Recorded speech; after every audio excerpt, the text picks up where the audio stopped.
Alright, so today we're going to talk about this building, which is an example of repurposing. This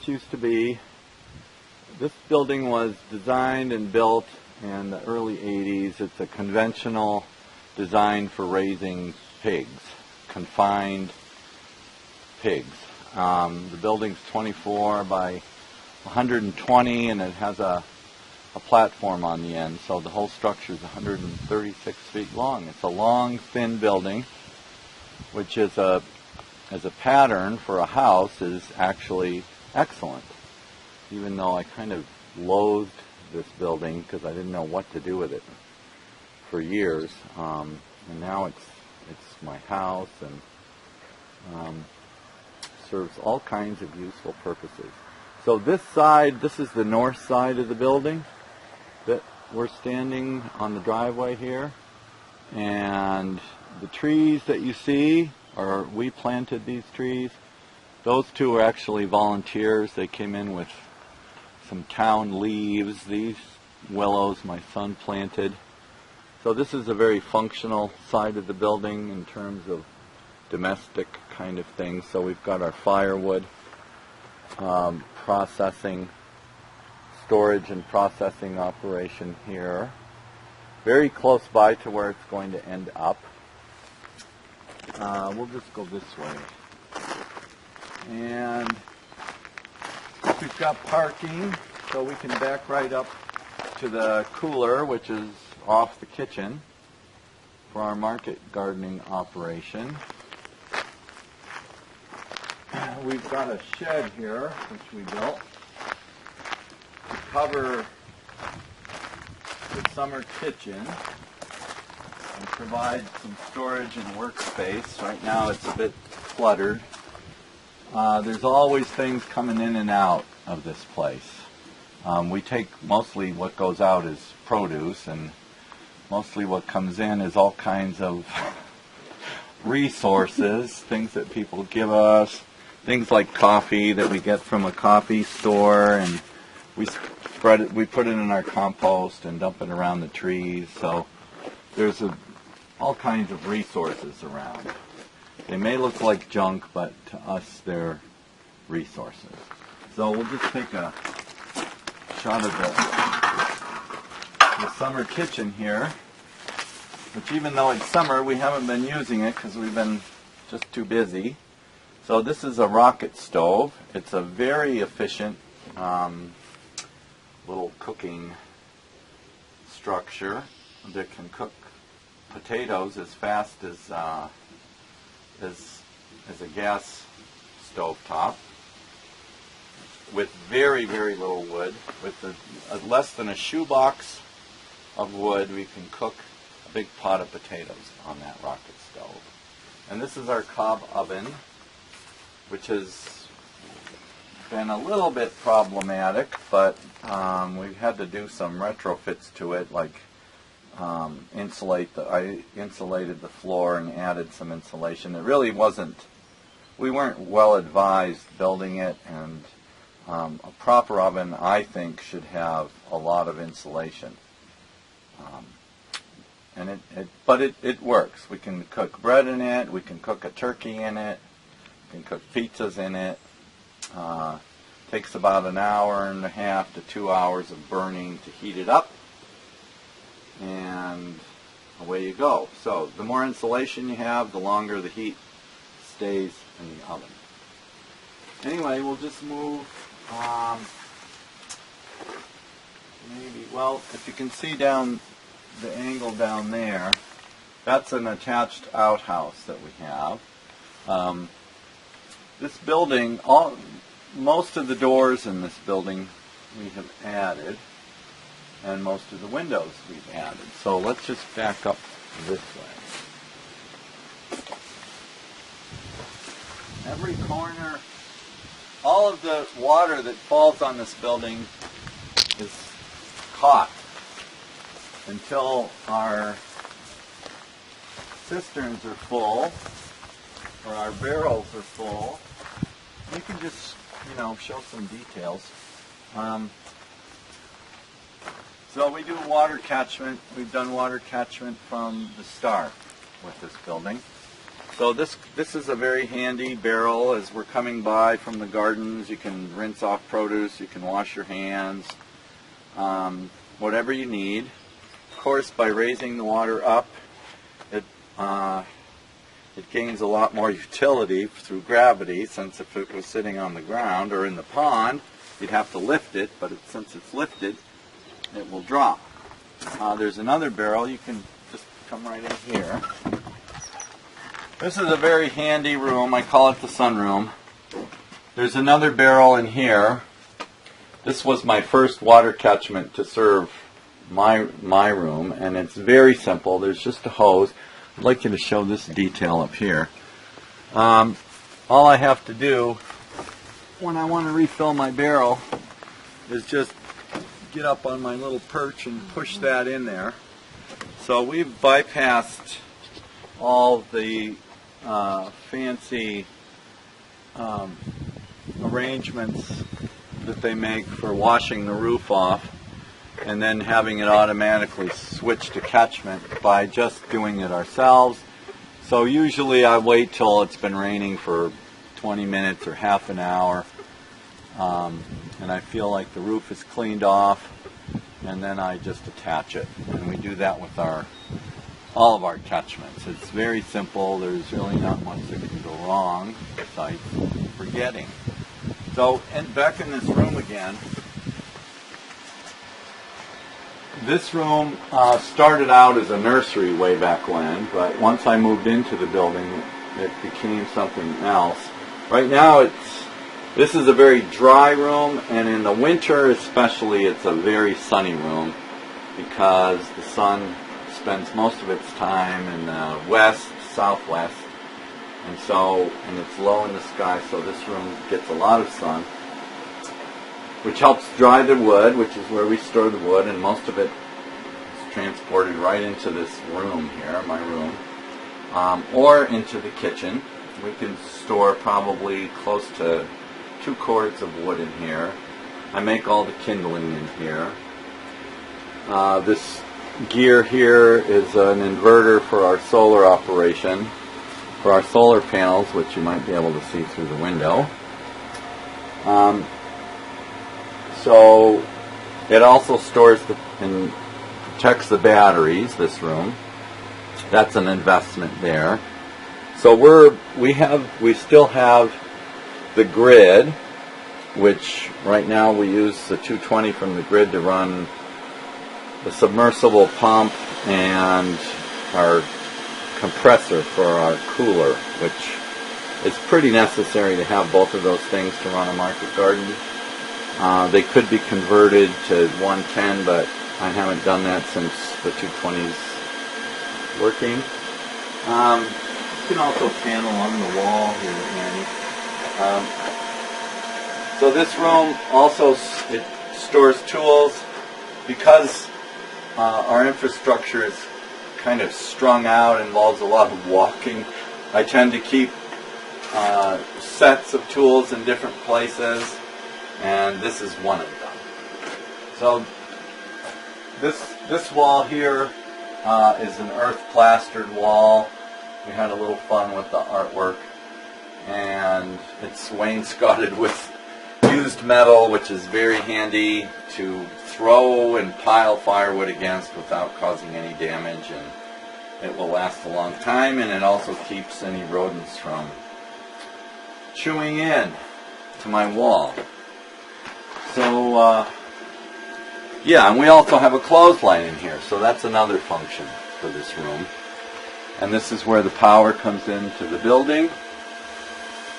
We have a panel for the grid and a panel for the solar, and I've arranged this with a very simple arrangement, which to switch from grid to solar, all I have to do is pull this plug from solar and plug it into the grid. And we have 2 circuits, which we have like a coffee pot and other things attached to that. So these are the high the high load circuits. They're on solar right now. In the summer we can stay on solar all the time. But if we have to, it's just basically a 3-second switch to the grid. And I didn't come to this idea right away. I had some more complicated ones first, but this, I don't think it could get much simpler. Wiring a switch would be much more complicated than that. At least that's what I believe.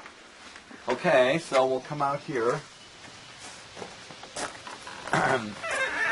This is all zone 1, of course. And we've got water catchment, which we talked about before, that's happening.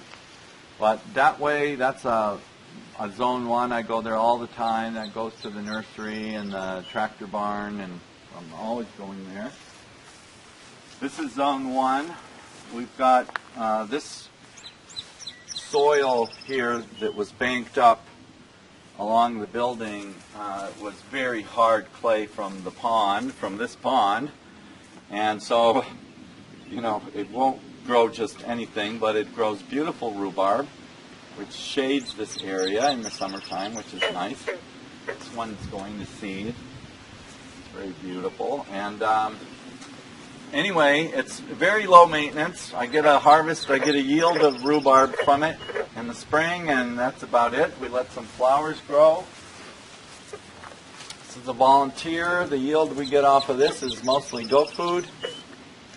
We recently had this satellite dish installed since we decided we could save money by having a satellite instead of just using phone data. There's no landline to this building, and the company didn't want to install cable or phone line, so we're just wireless for now.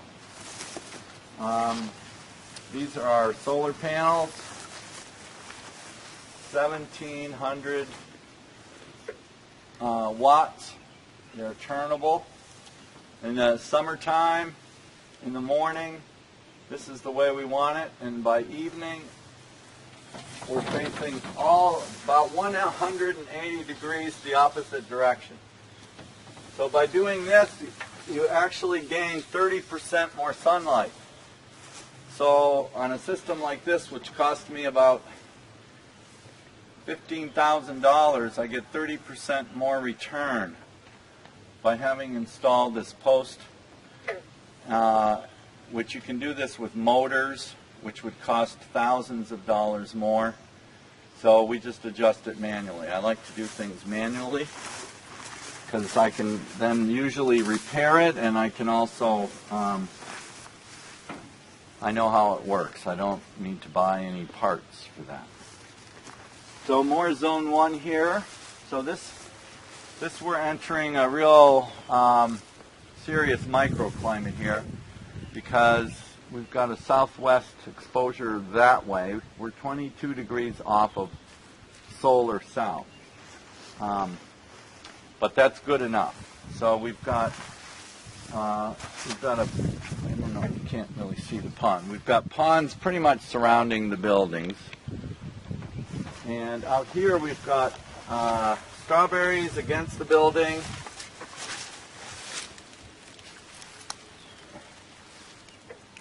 Strawberries.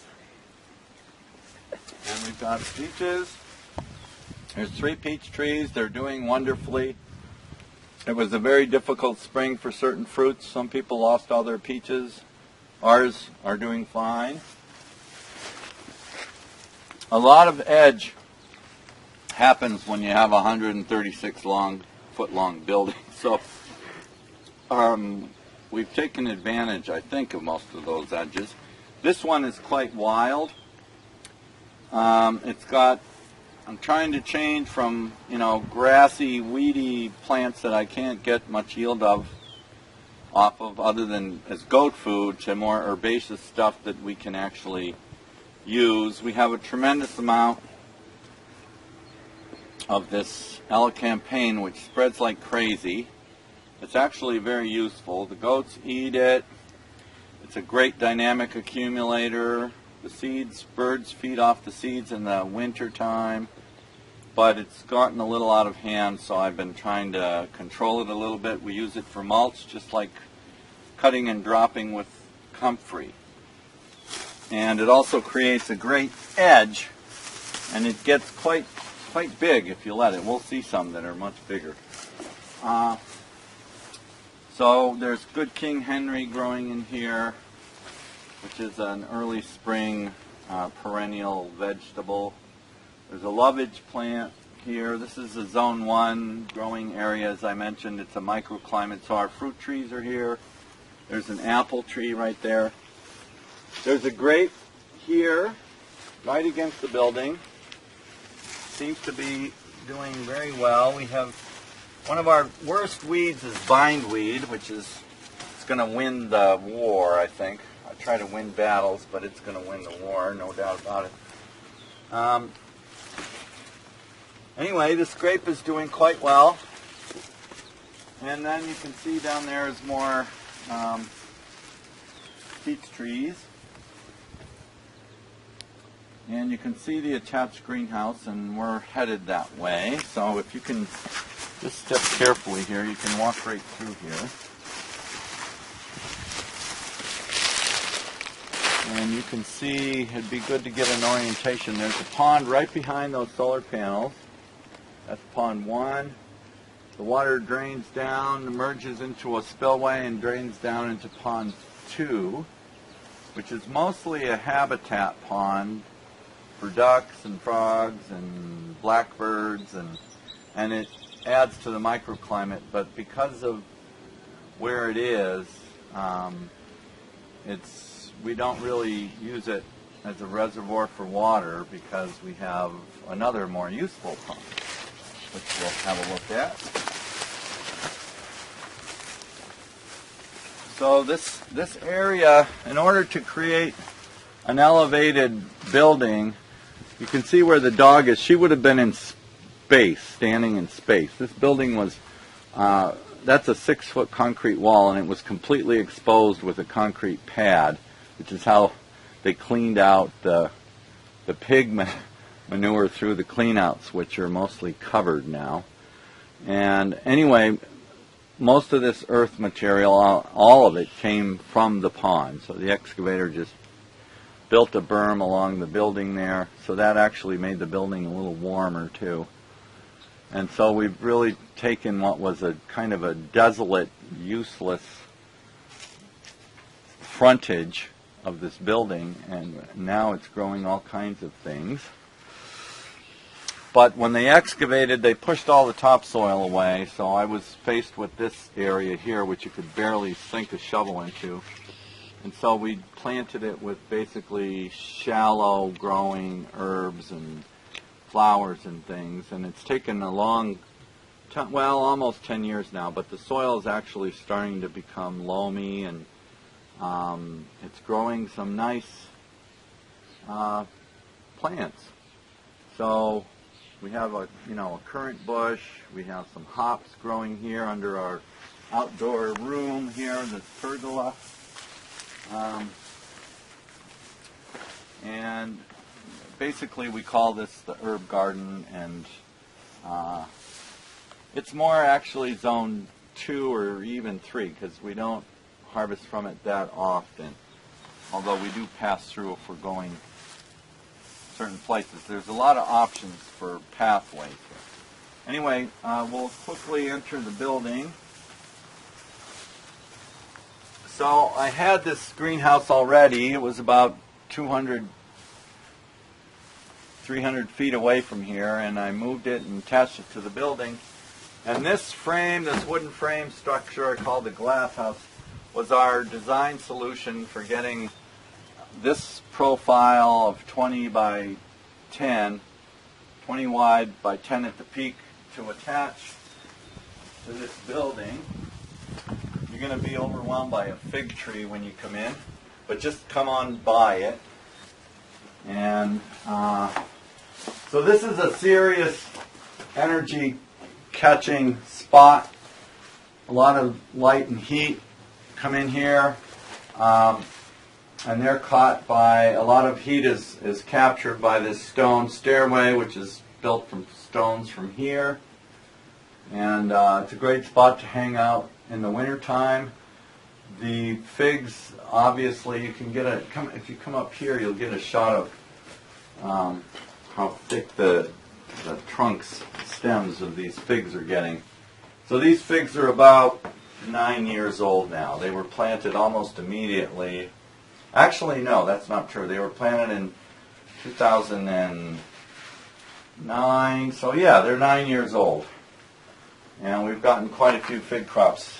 This tank is our central water catchment tank for our kitchen. If you come up here, we'll get a shot of how the system works. So we don't have, as I mentioned, we don't have any kind of automatic diverter. We function as the diverter. So right now it's in a drainage mode because the tank is full, and it follows this pipe and goes out to pond 3 directly through drains that we have installed, which also catch the water that falls off the greenhouse. Anyway, all I have to do is, once I feel the roof has been washed off, I just take this pipe and put it in there like that, which I can do even if there's a lot of water coming in. This is a very water tolerant area down here.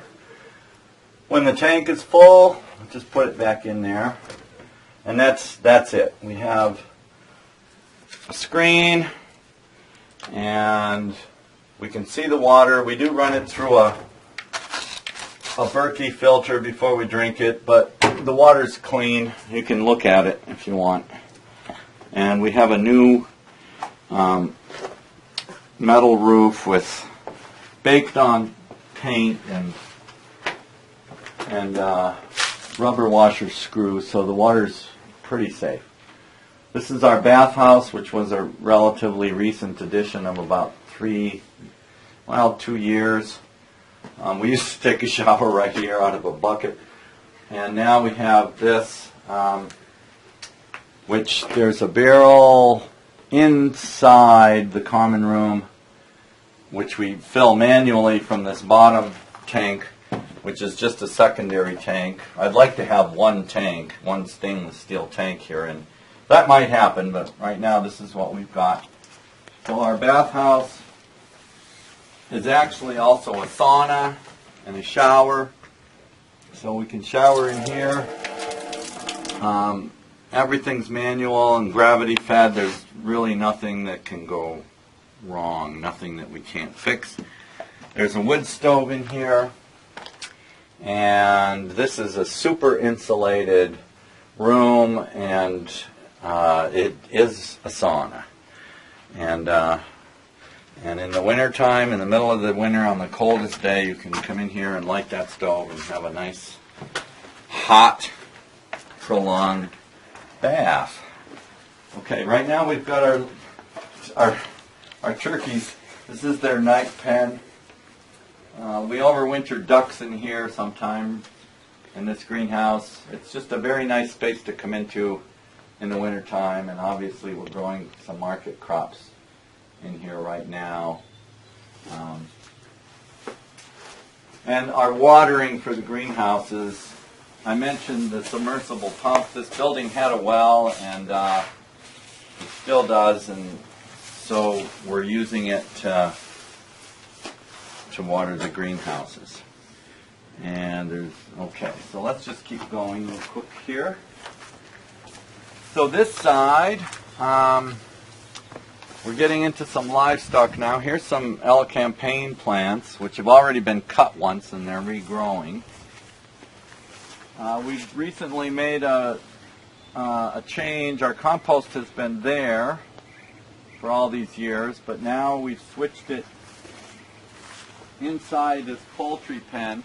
This is a new fence. I just put it up in the spring.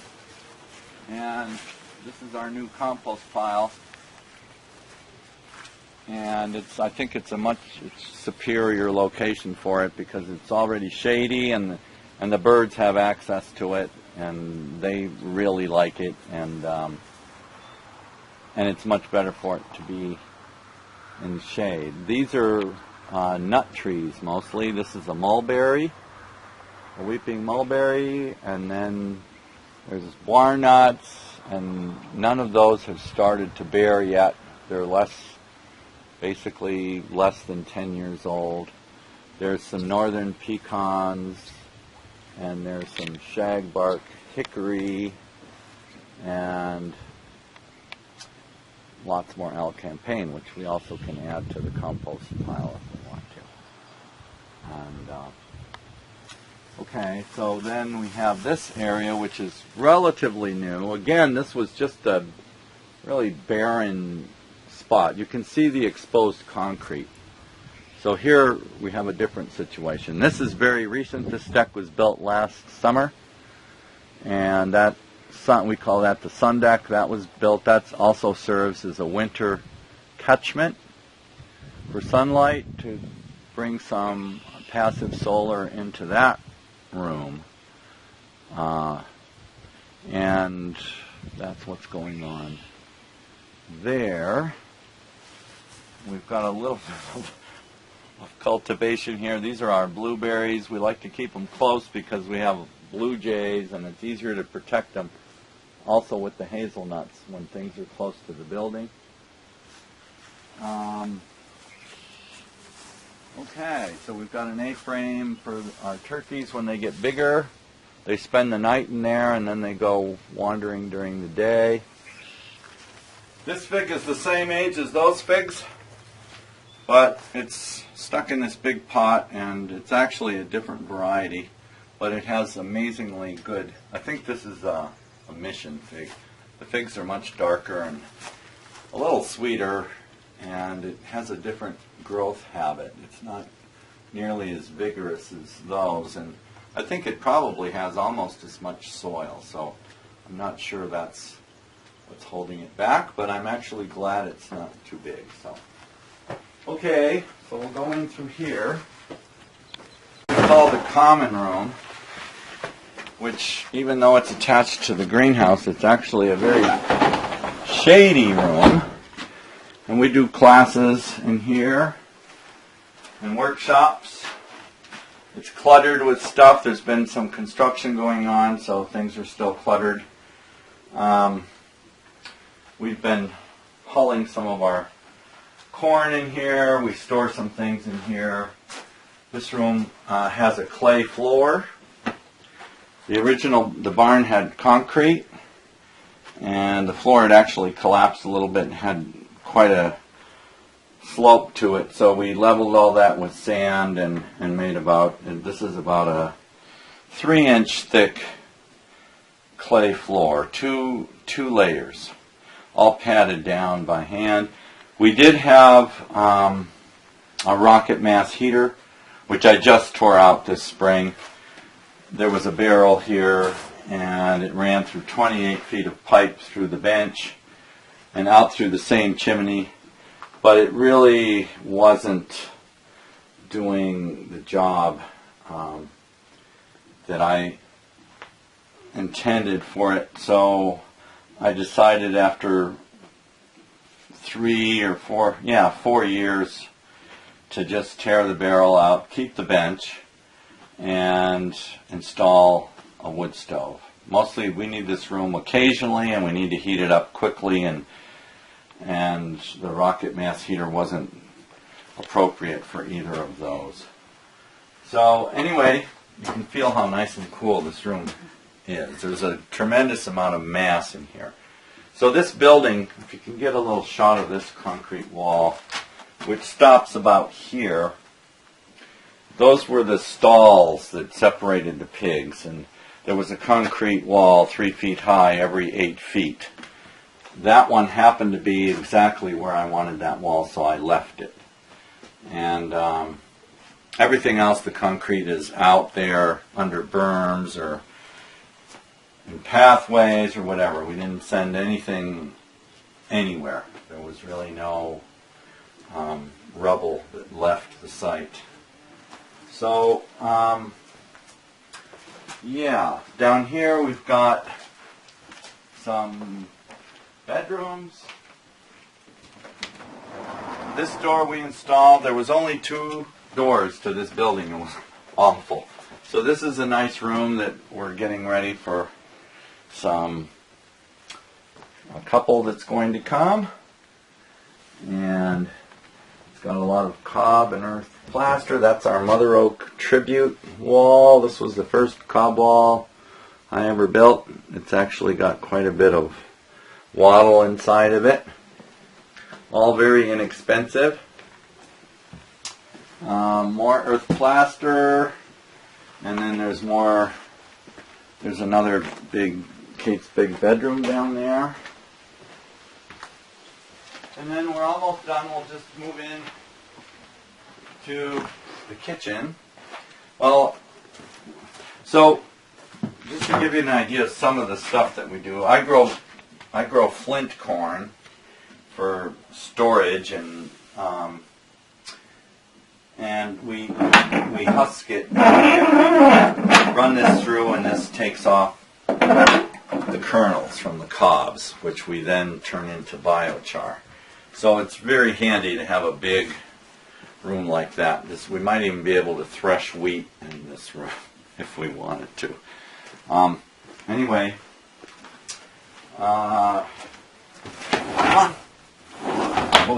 we have a pass-through office, which is also actually not used so much as an office. We grind our turkey corn here. We have our internet stuff here. And anyway, it's a very handy storage room, and if anybody ever needs an office, it's ready to go. This is our kitchen, which has evolved to this point. We started with the original barn floor and put concrete down, and then that was pretty dusty, so we ended up putting this laminate flooring down, which makes everything easier to clean. We have an integrated situation with our market garden. We store our harvest bins here, and we have a compressor up here, which is noisy and puts out heat, but we don't need to run it that much, and I'd rather have it in here than outside. And then we have a walk-in cooler here that's about 10 feet by 11, which we can get a lot of produce in. And we have a total of 6 wood-burning stoves, and this is one of them. And it's a very handy stove in the wintertime. I have a propane gas stove somebody gave me, which we cook on because it's very quick and easy. And we can run that electric oven on a day like this, no problem at all, on our solar panels. And basically, we have a pantry. We store firewood in here. We have a pantry that runs the whole width of the building. And we store squash and garlic and onions and potatoes in that pantry. And I'll just do one other thing here for the shower. Just cover another detail. So this shower system has also evolved in terms of location. I was actually thinking of getting an electric water heater, which the panels could run, but then realized this is an electric water heater, so we use this thing, which is made for charcoal, lighting charcoal, and we put it in this barrel, and all I have to do is plug it in. We get water from the tank. We do have to carry it up the stairs and pour it in, which isn't a big job. Plug this in, and within 20 minutes you've got shower temperature water, which is then gravity fed into that bathhouse that we saw. So the fact that this building doesn't have any standing hot water makes it very low impact compared to most houses. There's no flush toilets in this building. We use a humanure system. We have 2 outhouses. One's attached to the building. One's about a 60-foot walk. And then we just built one inside, but we haven't even started using it yet. We tend to use the ones that are outside. So that more or less covers the building. This water is coming from the elevated tank that we just saw in the glass house. Doesn't take much. The tank's quite full right now, so it doesn't take much to get water. One year I had 6 people here on